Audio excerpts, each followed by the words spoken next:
السلام عليكم ورحمة الله تعالى وبركاته. مرحبا بكم في فيديو جديد. عاد عبد الإله بن كيران الأمين العام لحزب العدالة والتنمية ورئيس الحكومة المعفى إلى أسلوبه المعهود في قصف خصومه من كل الاتجاهات، باعثا مجموعة من الرسائل المباشرة والمشفرة لمن يهمهم الأمر. بن كيران اختار منصة المجلس الوطني لحزبه المنعقد اليوم السبت بالرباط لشن هجوم جديد على حزب الأصالة والمعاصرة.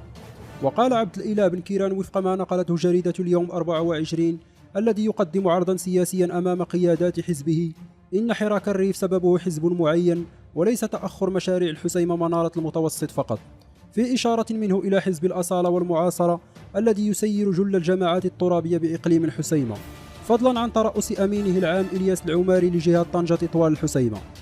وينعقد المجلس الوطني لحزب العدالة والتنمية وسط انقسام حاد بين قياداته حول تقييم مرحلة تشكيل حكومة سعد الدين العثماني وما تلاها. وقال عبد الإله بن كيران وسط المجلس الوطني: مجرد اجتماع هذا المجلس الوطني وحضوري معكم هو أمر إيجابي.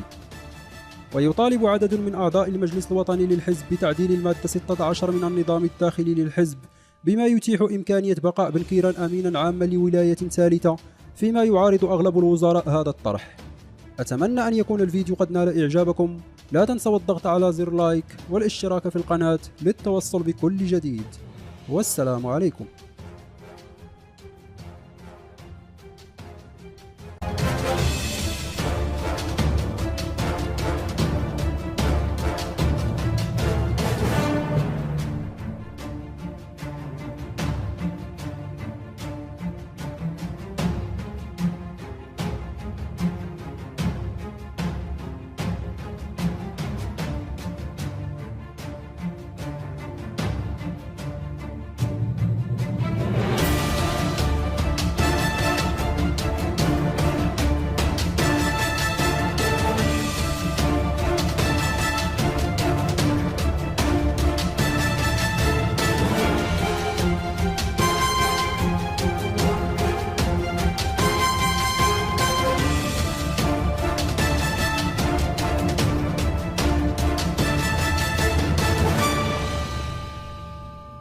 الإعجاب والتعليق، ولكي يصلكم كل جديد اشترك الآن وفعل زر الجرس.